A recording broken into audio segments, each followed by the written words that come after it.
daily fantasy. His number too high, then I'm probably fading him. He been on the road, he gon' eat up my salary. I hit up out, he gon' lie before lock. Play back to back, then I probably won't pick on the DFS bachelor, good as it gets. Build a few liners and hit me a leg. He had a good game, but it might be a trick. Log in the Slack so I know who to pick. Sharing our liners, we all gon' get rich. New to this game, you should come to the pad. You might want some cash and get a good laugh. DFS sports, we gon' run up a bag. He heard every game and it's making me mad. You buying your lineups, I think you a cheater. DFS bachelor, he the new leader. Yeah.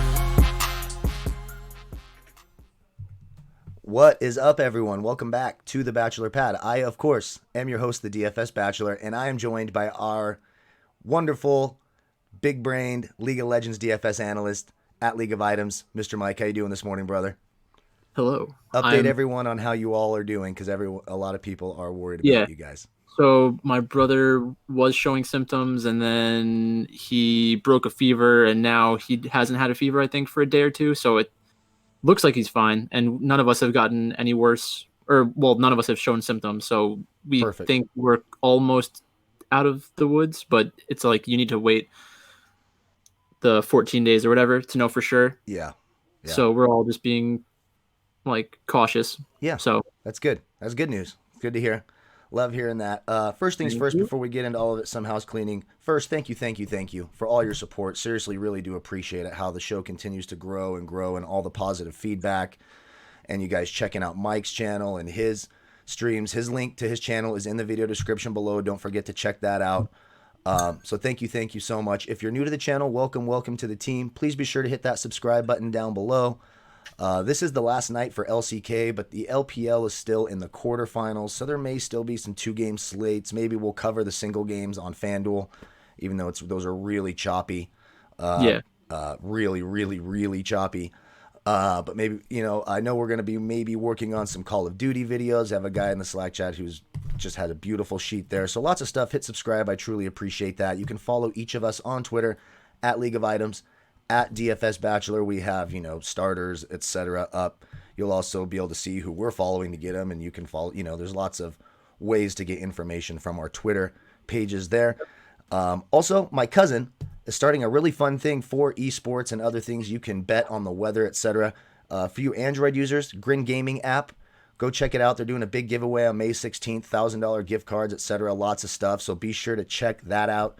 And the sportsbook review video where I joined the roundtable is finally up, and I want to get more views than the Joey Chestnut video. So if you guys go over there, I'm going to do a contest. If you guys go over there, like the video, leave a little comment like, hey, DFS, try to lie about me and say something nice.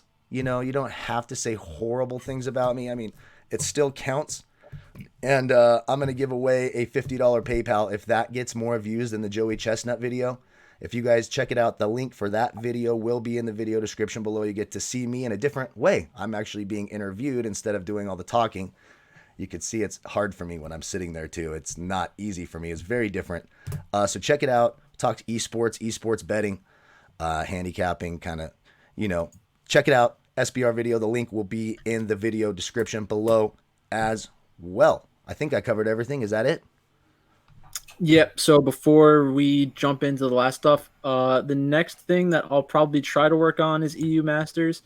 So I do have a sheet for it, but the amount of data that's out there is pretty limited, and my familiarity with the teams is a lot different. So you're not going to get a lot of the in-depth analysis about players and their win conditions and stuff like that, because I would be lying if I told you that I knew anything specific about these teams. Like, they do have to play the same game, so there are a lot of things that translate from team to team, but knowing their tendencies and stuff like that, I just don't know it. But if you want to get more information on that, I'll probably put together a YouTube video on EU Masters today, and I'll probably also stream my research of it.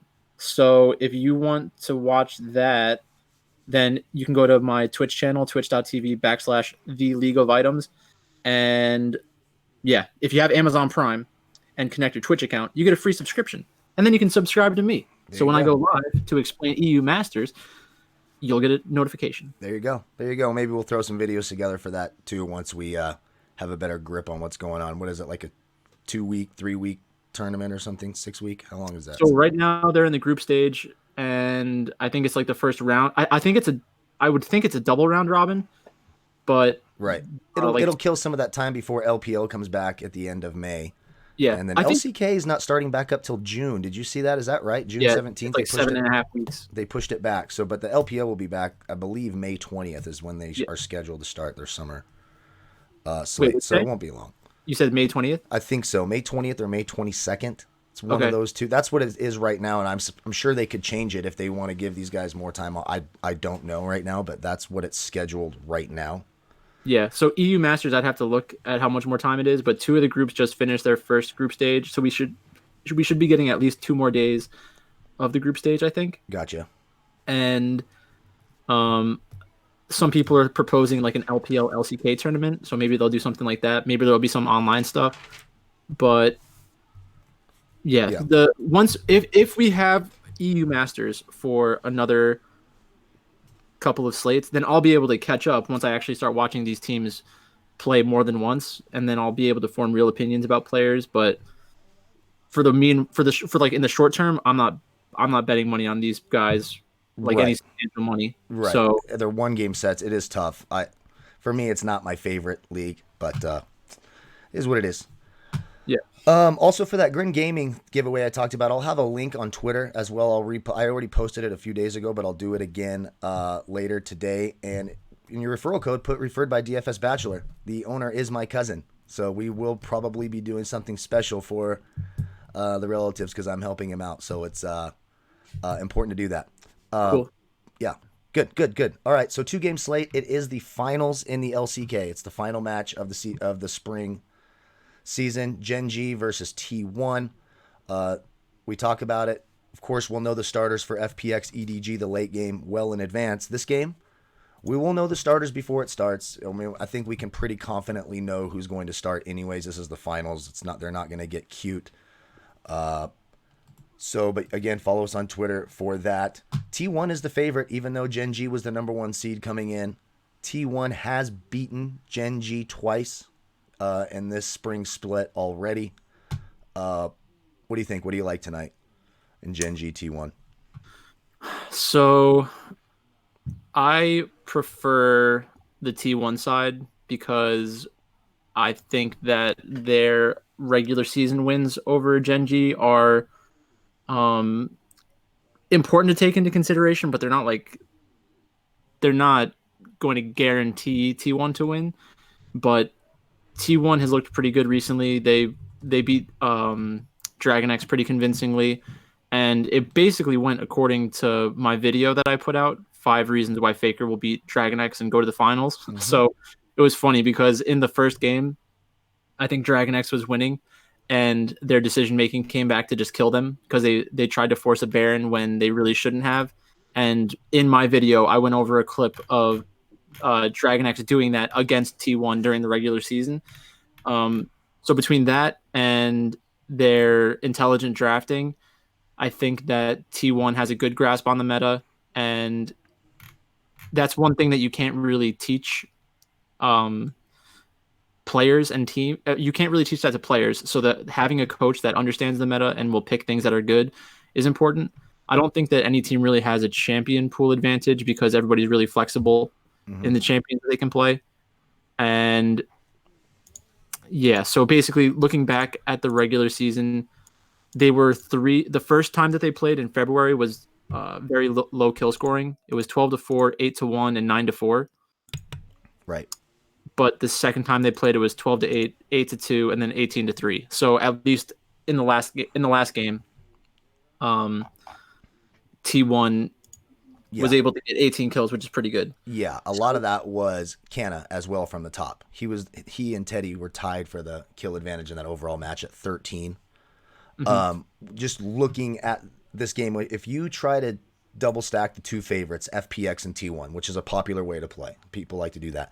You're not going to be able to afford it, unless you may be able to get a Faker as a mid in your captain, but it's probably going to end up being a jungler or a top captain lineup with the favorites, just in terms of salary. If you're trying to do a 3-4, 4-3 stack with the two favorites, So a guy like Canna, who showed high kill upside in their last match, which was just a couple, 3 weeks ago on the 1st of April, could be an interesting captain choice if you're stacking the favorites at 9,300, trying to be a little bit different as well. It is only a 2-game slate.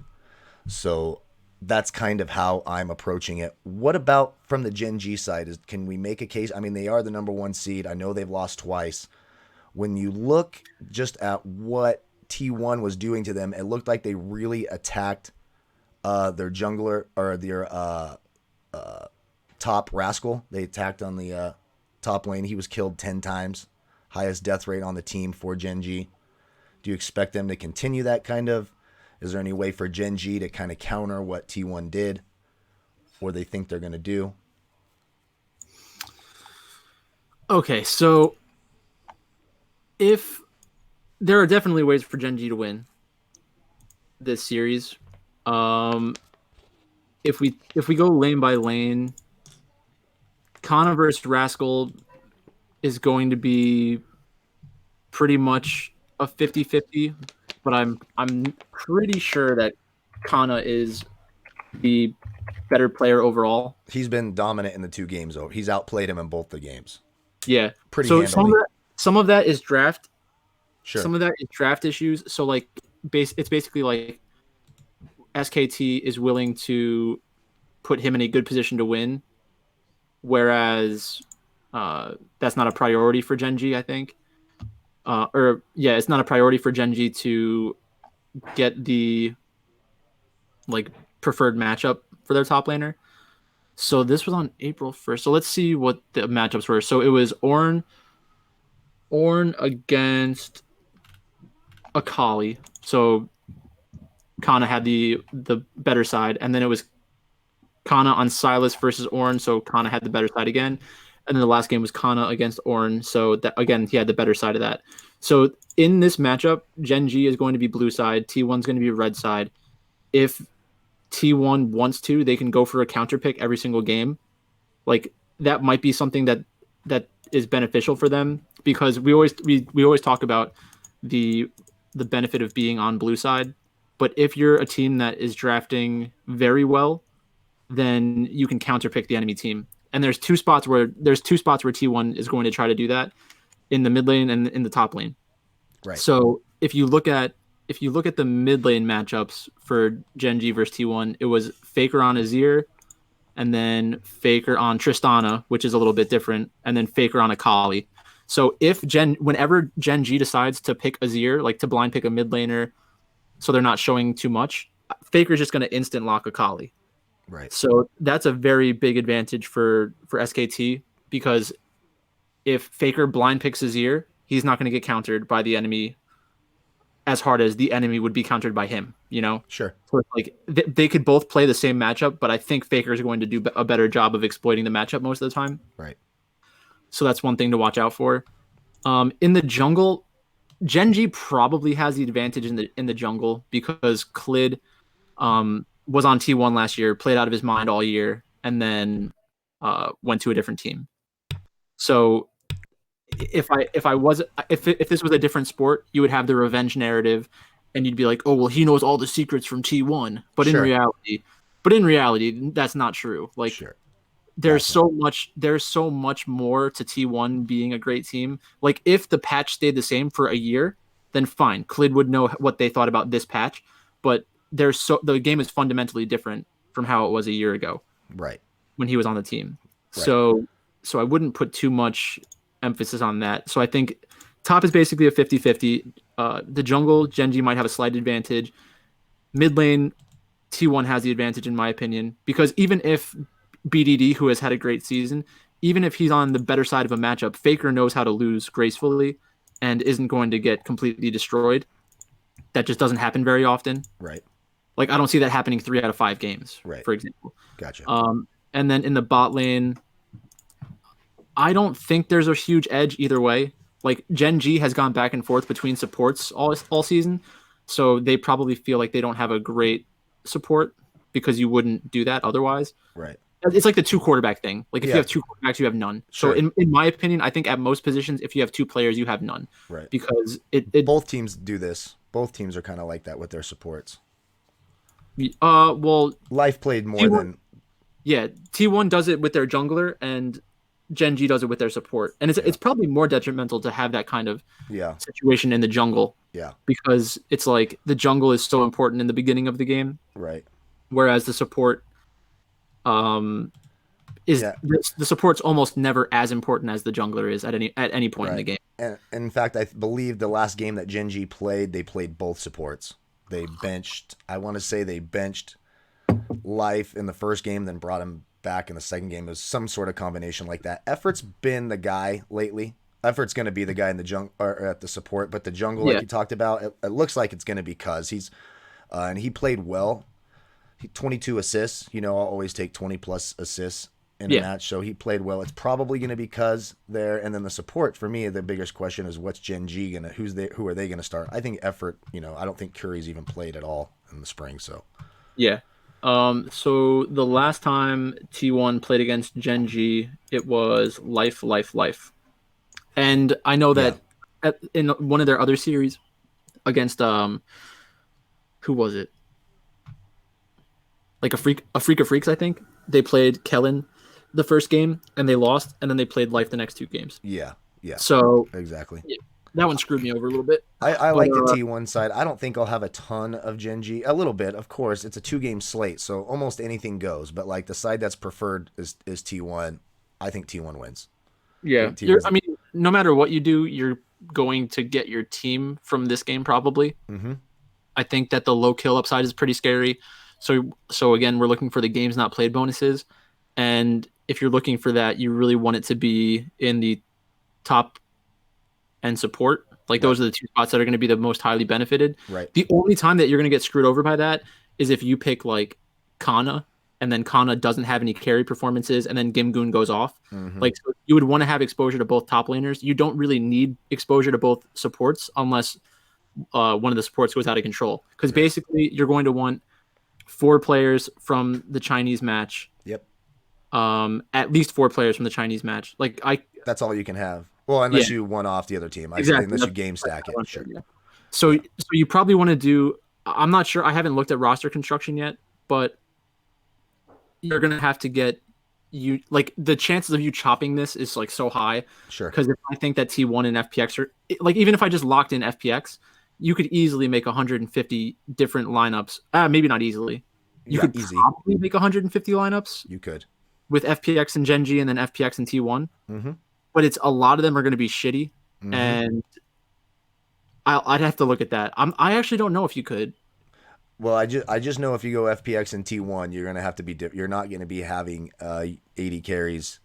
You know, you're not gonna have the bot lane in your mids and your captain spot. There just isn't the salary for it. Maybe you can get Faker. He's 10-8 in that captain spot, so maybe him. But I know when I was just kind of messing around playing with the favorites, title of the sex tape, it had to be jungler. You know, I had to put or do a top in the captain spot to be able to afford get 4 games from the Chinese league, and then making FPX my primary and T1 Yeah. my secondary. Yeah. So that's just how that goes. But we both like the T1 side, but of course in a 2 game slate, having exposure to Genji, who's a very good team as well, is not the dumbest thing in the world to do. That's Well, yeah. basically- The other matchup is the more important one. yeah. Let's get to that right now. This is the most important one. FPX, EDG. This is the quarterfinals, I believe, in the LPL. Yeah. They actually recently played as well. That game was on the 12th, I believe, of April. Fun Plus Phoenix did win that 2-1. The one thing I will note in that game, that I think that was the first or second game where they started playing Janu and JJ, and so far in the playoffs, EDG has went back to their other lineup before Janu and JJ, so it could be a little bit different. This game was an absolute bloodbath. There was 79 kills overall in the game in a 3 game set. It was 42 kills to 37 for EDG. So even though I'm sure you're probably going to say the same thing I do and love the Fun Plus Phoenix side, EDG as a one-off, especially in a 5 game set or even, game stacking is certainly in play in this. EDG is certainly the underdog I want to focus more on if I'm going to focus on an underdog. Yeah. So It's going to be extremely contrarian. And you could have games where EDG ends up getting more kills but Yeah. loses the game. Mm-hmm. So I mean, it's going to be so tough to convince yourself to put together lineups that fade FPX. I know. So it's really like, If you're making a bunch, do it in at least one, because if EDG just comes in and just beats the fucking shit out of FPX, which I don't think will happen, but yeah, if you're making a bunch of lineups, doing it at least once or twice, giving yourself, if it happens, there's gonna be very few of you up there at the top. yeah. Well, I mean, see, I think that there are enough people who understand that strategy that even in that situation, it's probably going to be very choppy because it's only a 2-game slate. So I think there's definitely a lot of reasons to get exposure to EDG. Um, You'd it's be just surprised, dude. People are weird. I thought that the last night with the and I mean, I can't remember what the ownership was on one of the players. Had a great night, 1,086 or something. But the ownership was low, really low on they're yeah. I'm not saying you're gonna get like high ownership on everybody, yeah. but You're still it'll probably chop, but yeah maybe you're not chopping with 1,000 people. There's nothing more frustrating. Like this just happened to me the other night on FanDuel, where you're supposed to win 10 grand and you win $68 for tying for first place. It's so frustrating. It's so frustrating. yeah. So And one jackass put the same lineup in 100 times, the same exact lineup in a tournament, and it happened to chop. Those people need to be castrated. That really pisses me off. Seriously. Seriously. I mean, Poster child for trains, birth man. control right there. That is the fucking poster child for birth control. I'm dead serious. Trains will get you. Yeah. I guarantee you that player loses his ass 99% of the time. He did not deserve. But so Well, I know Osmo does that sometimes. Like if he yeah. thinks that there aren't a lot of options that are Yeah. like viable. But Yeah. so basically I think I don't think the rosters came out, so let me just check that real Last quick. I looked, they weren't out. But EDG has been going with the AOD and the top and Junjaya in the jungle. The last time these two teams played, it was JJ and Janu. And JJ in the jungle actually had pretty in a 2-1 loss, 10 kills, 16 assists, pretty active game in a losing effort. Like I said, it was both junglers were heavily involved in the kills, deaths, assists across the board. Tion had 10, 11, and 22. 33 assists for FPX support Crisp. That's a huge game. LWX went off, over 100 points, 16 kills, 19 assists. So FPX is the way you want to go. But if you're going to be stacking FPX, if you're trying to put their top guys, LWX or Do and B, in the captain spot, you're going to have to get real creative somewhere else, because you just can't afford to go. You're just not going to be able to get all the favorites or the players you want Yeah, necessarily if you do that. I think what you really want is to have 4 players from FPX. That's the first level of thinking that everyone's going to try to do, is get 4 players from FPX because they have the best chance of going 3-0. Right. And the games not played bonus gives your team additional ceiling. So I think that most people are going to do it that way because like they have the highest kill upside and they also have the highest games not played bonus upside. Right. So if we think about the potential for a game stack where you do FPX and EDG, the reason why you would want to do something like that is because if the FPX EDG series goes like 3-2 for some reason, and T1 series goes like 3-3, even if it's 3-0 T1, even if T1 goes 3-0, EDG could theoretically outscore them if Genji is playing it slow. Right. So if Genji if T1 gets like 10 kills, 10 kills, 10 kills and goes 3-0 and gets the 2 games not played bonuses, then that game not played where you're getting 20 points is basically like getting a win with around 10 kills for your team probably. Right. So it'd be 10 10 10 10 10. So it's like 50 kills. So do you think EDG can get 50 kills in however many games they they can Right. push that series. Right. So if they win, if it goes 5 games, they certainly can. If you just use their last game as a baseline, even though I'm sure the roster will be a little bit different, 37 kills in 3 games are averaging 12 kills a game, and that's in a losing effort. So you figure 2 more games, that's another 24 kills. That's 50 or 61 kills for wait, how many kills do they have against FPX in that last series against them? 37. 37 in 3 games or 2 games? 3 games. Okay, so 12 kills a match, a little over 12. Yeah, so I mean, you can get there, and you wouldn't be completely fading the Korean team in that situation either, because like for the team bonus, you'd be getting the game not played bonuses from T1. Right. That's why I think you want to go that direction. Sure. So if you want to do a game stack or like a one-off game stack where you do like 4 players from FPX, and then have your basic stack from T1, and then pivot off onto EDG players, I think that would make sense. Mm-hmm. Because they do have some pretty high upside in the games that they end up winning. Sure. I'm not in love with, I hate these kinds of slates, these 2-game slates. I don't think there's much skill involved because you're basically just there are so many limited, the combinations are so limited. Yeah. So it's like, what are we really testing here? Yeah, I think the easiest lineups to make are the FPX T1 lineup. If you're looking to be safe in cash, FPX and T1 feels pretty safe to me. Figure it out using a top jungler captain. You can probably get there, especially 50-50s double ups, and you'll probably minimum cash in tournaments. If you're trying to be different and trying to go for first, you may lose your ass, but doing something like you talked about, game stacking this, maybe one-offing EDG, or the crazy fading FPX and having exposure to Genji. There's different things you can do. Doesn't mean you're going to win, but if it goes your way, which, I mean, Buster Douglas knocked out Mike Tyson in one of the most crushing moments of my childhood. Hulk Hogan lost to Sergeant Slaughter before, not, of course, not in WrestleMania. He came back and won, but you get my drift. Anything can happen. And I know that's scripted, by the way. You don't, please, no. Stupid. But you get my drift. Anything can happen in sports. The U.S. hockey team in 1980. If you're playing a bunch of lineups, that's the risky, that's the high return, better chance of chopping with maybe nobody, but definitely with less people than your FPX T1 stacks. That's just how it's going to be. Yeah. Very simple. So if I'm trying to make the argument for EDG winning, it would be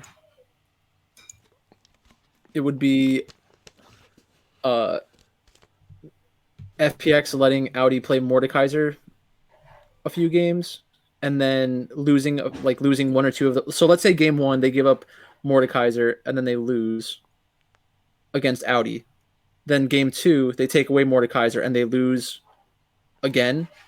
Then I could see them getting into a spot where they try subbing out Gimgoon for Khan, and once they get into that situation, EDG can try to attack Khan, right. Because Khan is I think that Khan is a better player than Gimgoon in terms of higher upside, and he can be more of a carry player than Gimgoon can, but it's also more dangerous because if you put him on a carry champion and he falls behind, then he can't carry and he's not going to be able to help the team as much. Right. So there are definitely ways for EDG to win. Right. It's just it's unlikely. Right. So if I'm gonna have exposure to all different ways: FPX T1, FPX Genji, EDG Gen 1, EDG T1, Game Stack. I'm gonna do. You can make 15 lineups and cover a lot of your bases and give yourself a shot. But I'm a tournament player. I'm not playing cash games. So. Oh yeah, me too. I was telling somebody else. I think that I'm not trying to be rude to anybody, but if you play Draftkings, esports, if you play League of Legends on Draftkings and you're playing cash games, what are you doing? Are you out of your mind? The amount of variance, because it's fundamentally different from all the other sports where you can play cash reasonably. Mm-hmm. Because if you're playing basketball, you can get a winning player from a losing basketball team because his usage is so high. Right. You can't do that in League of Legends. Right. If you say oh, I'm going to play this cash lineup because I feel like it's relatively safe. There's no such thing as a safe League of Legends lineup. Mm-hmm. All it takes is one bad draft and you lose 100% of your cash head-to-heads. Yeah. Or like your cash 50-50s. Yeah. It's just crazy. I would never recommend doing that. I think you're much better off playing a lower volume in like in tournaments and just trying to get like chop first or something, because I just think there's something. Yeah, especially 2-game slates. 2-game slates, it doesn't make. But I'm right there with you. But some people love it. Some people make a really good living off it. So I guarantee you there is nobody making a good living off of. Not on League of Legends, not League of Legends, but cash games. But cash games and other sports, is what I'm referring to. I just mean for League of Legends. I know that cash is good for the other sports, but it is not the same thing. Yeah. Anything So, else on this slate? I think we covered it pretty much. Get as much FPX as you can and get ready to chop. That's what I say. I hate these slates. Like that's why I just haven't been playing as much on Draftkings for these contests, because it's like so boring to me. So I think that I definitely prefer T1, definitely prefer FPX. Everyone is going to say that today. And if they don't, they're trying to be unique and like, just in case it happens, like they can say, "Oh, look at what I predicted." Yeah. There's no reason to pick the other two sides. I think in these matchups throughout the season, T1 has shown that they're better than Genji and at basically everything, even in their head-to-heads. I think that so the blue side advantage for Genji. Some people are going to say that today, and I think that that's an easy argument to make if you don't understand what actually happens in a draft. Because T1 has consistently beat the shit out of Genji even when they're blue side, right? And so the last thing I would say is, because we're not going to do like favorite favorites or favorite dog, right? No, I mean we know over that. Yeah, we know. Well, we already know it's FPX and T1, and then EDG is the favorite underdog because they're in the China. It's that simple. Yeah. So just to close things out, then what I would say is make sure you watch our Twitters for the lineups when they come out. Make sure you follow me on YouTube, because I'll probably start putting out EU Masters information. And if for some reason something fundamentally changes and I think there's an actual betting edge somewhere, then I'll post a video about it probably. But just looking at the lines before we get out of here, I think that the LPL one is minus 400, so you don't really want to touch that. Like I do think that FPX will win, but you're not making enough on your money, I think, to justify it. Like actually, a 25% return is not horrible, but no, it just depends how much you want. How much. So. Yeah, exactly. And then for T1 versus Genji, minus 164 is that's not bad at all. No, really, it's just I don't know if there's a huge edge there. So like if you want to get your money out there, then fine. I can see you making that bet. But in terms of like the expected value, where what percentage of the time does T1 need to actually win for you to make money, I don't know if you're getting good value there. So I'd watch out for that. Yep. But I will probably be making a video, or I'll probably stream with Dark Sheep tonight, doing the stack combinations for the 2-game slate and the EU Masters stuff. So follow me on Twitch, twitch.tv/the League of Items. Like I said, if you have Amazon Prime and you haven't linked up your account, when you link up your account, you get a free sub. And then, just watch out for YouTube, because I'll start putting out stuff for EU Masters. Yeah, I think that's going to start happening. Just fill the void. We got to fill the void. There's the itch, no matter how much it sucks. It has to happen. That's the one reason why I think it's probably more beneficial to watch me like live stream when I'm researching, is because like when I see things for the first time, you'll see how I'm making my decisions. And if you think that I'm making like a not confident, like if I'm not confident in my research while I'm doing the research the first time, that's good to watch as well. And it's also good to learn about the game so that you can make some of these opinions on your own. Yeah, for sure. Yeah, for sure. Also, again, don't forget to like, comment, subscribe. The links for everything are down below. Check out the SBR Roundtable, where you can see my beautiful face on that roundtable. Check that out. Leave a comment there. We're doing a giveaway. Probably announce the winners sometime next week. So go in there, leave your comments. Let me know that you've been in there. I'm going to be checking. I appreciate you all very, very much. Thanks for all the support. Good luck tonight. May the fantasy gods be with you all. And I don't know when our next video will be out. I'll have to look at what the EU Masters and LPL schedule is for tomorrow. I haven't. There should be an EU Masters slate for tomorrow. So maybe we'll have a quick video on the EU Masters, and we can start guiding people here, because this is the home base. So we got to get them here, then they'll go out and flounder in the universe. Appreciate you all very, very much. See you all tomorrow. Bye, See you. folks.